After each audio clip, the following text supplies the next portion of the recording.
Hi.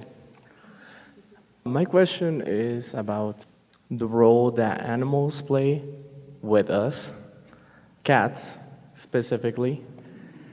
Animals are deliberate creators too. They are less specific in the new pieces that they're wanting to pick up along their physical trail. A lot of their intentionality was in place when they came. Before we can clearly answer your question, we have to tell you something very briefly. This life experience, this creative process, is 3 steps: asking, and then answering, and then receiving or allowing. So your life causes you to do much more specific asking than life causes of your cat. You ask with much more detail. So that is to say that your vortex, your vibrational reality, has many more moving parts, many more components. It's a much more active experience. Source answers your vortex immediately. And of course, Source answers the vibrational request of animals too immediately. So in that way, you're similar. You're both asking. You're asking with more detail. Source is answering both. Biggest difference between humans and animals? Animals turn their thoughts to things much more easily because they are in the receptive mode nearly always. And so, haven't you noticed how they can wrap you right around their little finger? Well, that's the They thing. know what they want. They're pure positive energy. They don't harbor negative emotion. They just stay in that place of pure positive energy.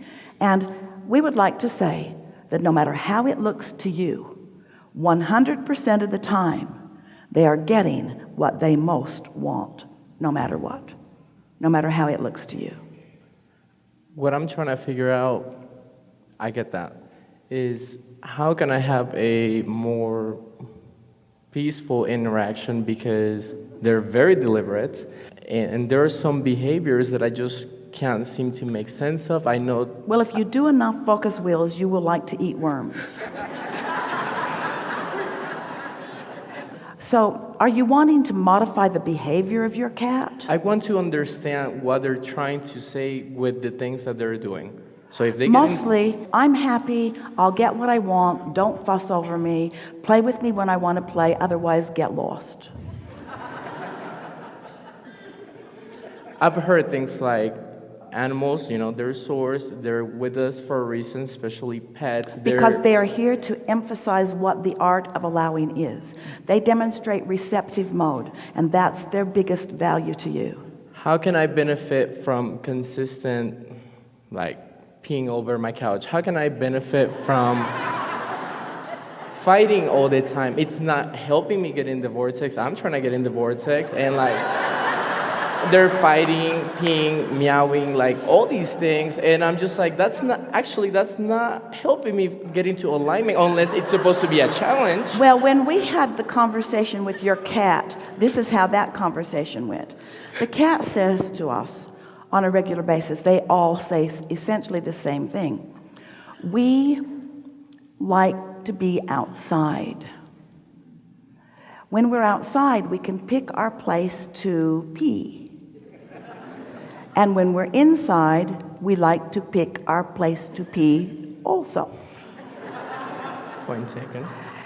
And when we say that the cat is really living the art of allowing more than humans are, is because the cat is unwilling to change behavior or desire for someone else, just following intuition. Now, you can train anyone to do anything. You can train your cat, you can bring anyone into alignment, and really we like to say that if you're really clear about what you want, hello, it's your cat. Which one? I have 3.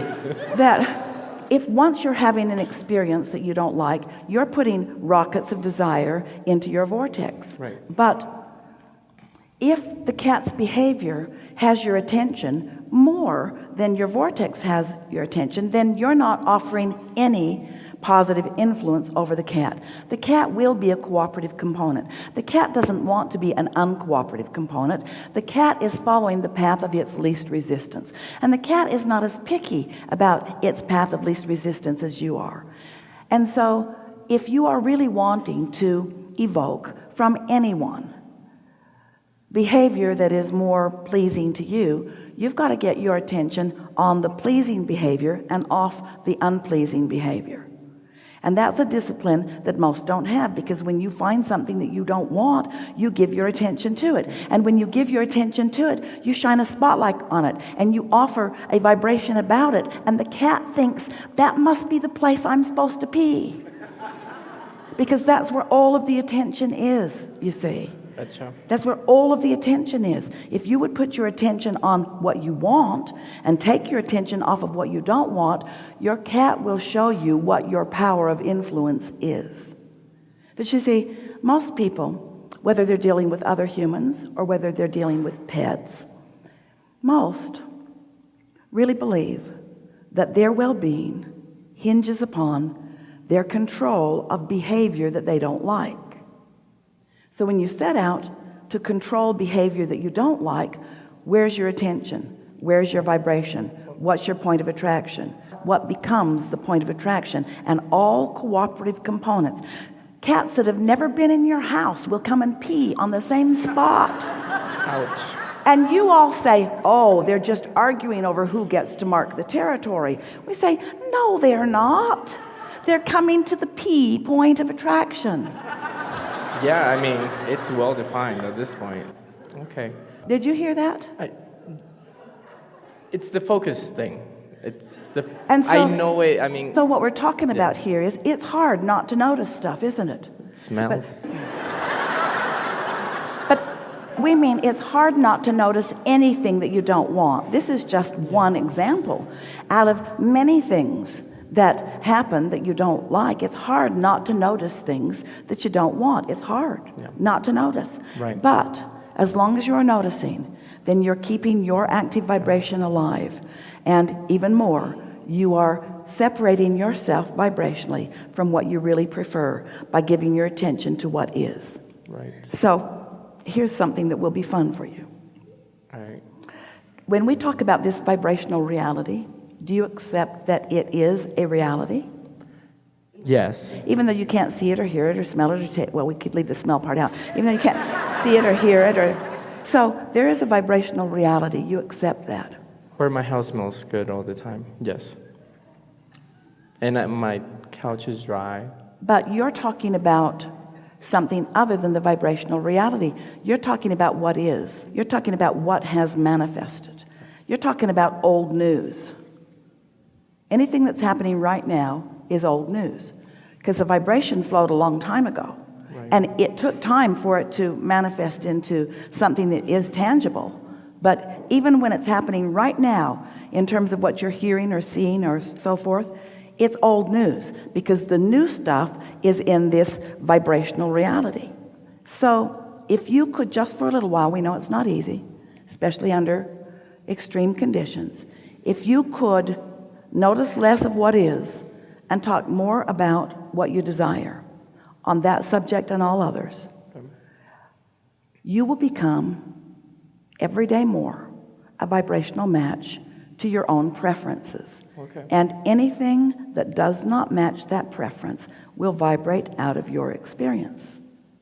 Now, most of you say, I don't want my cat to run away. I don't want my cat to vibrate out of my experience. And we say, the behavior could vibrate out of your experience.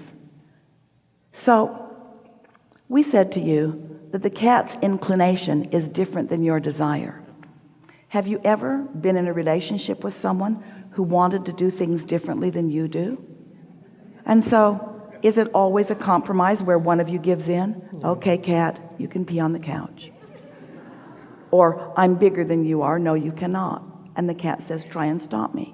And that's what you are all sort of saying to each other. When you try to exercise control over the action over the manifested part of your reality, you have very little influence, very little power. Because when you're looking at the problem, you are disconnected from the power. And when you're disconnected from the power, you have very little influence. So you're not clear. Does that make sense to you? That's why problem solving doesn't work. You got to be solution looking, not problem solving, because the vibration of a problem and the vibration of a solution are very different frequencies. And so you got to find some way to get into the vision of what you want, so much that it distracts you from what's going on. So when we say don't think about that, that's not fair, because you're thinking about that thing you don't want to think about. And law of attraction is helping you think about that thing that you don't want to think about. So you have to think about something else. You have to get off the subject of that. I'll think about the other two that actually. Do you believe that you have put into your vortex what you want relative to this? Absolutely. Do you believe that you talk about what you want relative to this more? Or do you believe that you talk about what you've got more? I've been talking about what I got more. And you know how you know that? Because you got it. Indeed. Because you're turning those thoughts to things. All of your thoughts are turning to things. All of your thoughts are turning to things. All of your thoughts are turning to things. The thoughts that you think, the thoughts that you practice, the vibration that you hold, they turn to things. That's why people can live in the same city and live very different lives. That's why people can walk down the same street and have very different experiences, or even see very different things. Your point of attraction is uniquely your own, and you've got to foster it. There's no exclusion in this attraction-based universe. It's all about inclusion. So when you look at what you want, you include it in your vibration. When you look at what you don't want, you include it in your vibration. And we know it makes you sometimes want to pull your hair out, and theirs too. Because sometimes you're seeing things that you don't want to see. And you want to take swift action in order to stop it from being. But it never, ever, ever, ever, ever, ever, ever, this is going to take a while, ever works. It never works. It never works. So would that be kind of like part of their mission, intention, or purpose in being with me, that because of all that, it's helping me have a clearer focus into what I Abraham, do is want? my cat my soulmate? And before we were born, did my cat promise me that he would pee on my couch? Is that what we did, really? And that would teach me to look at what I want, pretty much. Thank you.